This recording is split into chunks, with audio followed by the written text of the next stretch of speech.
You may want to pick that cup of coffee and sit in a quiet corner. We are going to pause and reflect. Some points to ponder for you. What voices have you heard lately in your mind?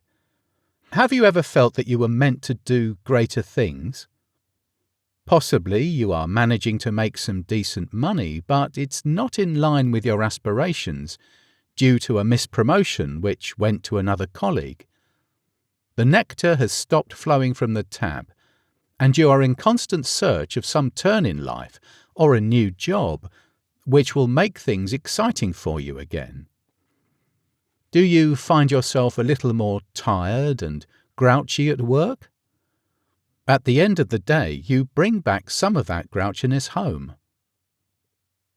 There could have been moments in your life when you were forced to make a choice between your personal commitments and your career. You might have switched cities to be with your parents, maybe even your children, or for another compelling reason.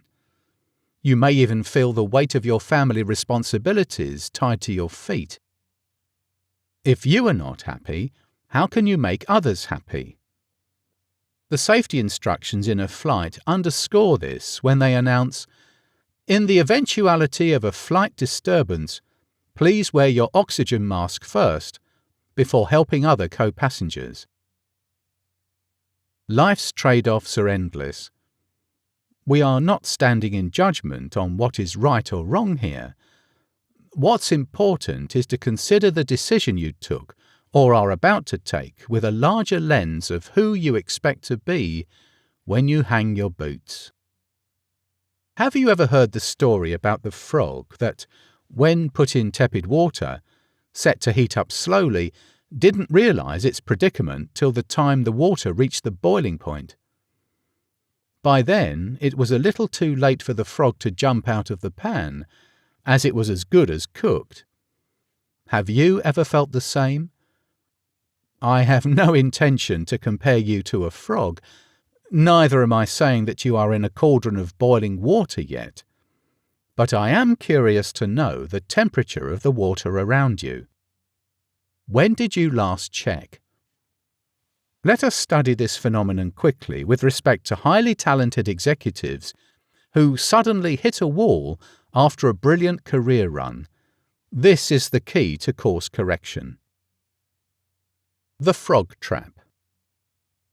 Many times in your career, it may so happen that you are offered a role in the same company or a new job that is not necessarily exciting by nature of its quality of work, peer circle, or simply the nature of the industry, but the money is very attractive.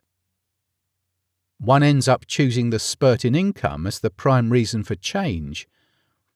Right then, the career deviates from the desired path you had set to cruise on towards a sidetrack where the income becomes the main driver. Seems like a great move at first. It is nice, tepid water after all. After some months or even years, at times you realize that the charm of the additional income starts fading off as you are constantly reminded of your true potential. You feel under-tested and maybe even intellectually challenged. Your mind frequently flits between your last job or the careers your batchmates in your network are cruising on. Then begins the process of trade-off. Most people start negotiating with their minds that it's not that bad after all. They search for berries in the thorny bush, to squeeze some nectar to satiate their thirst for something more exciting or challenging.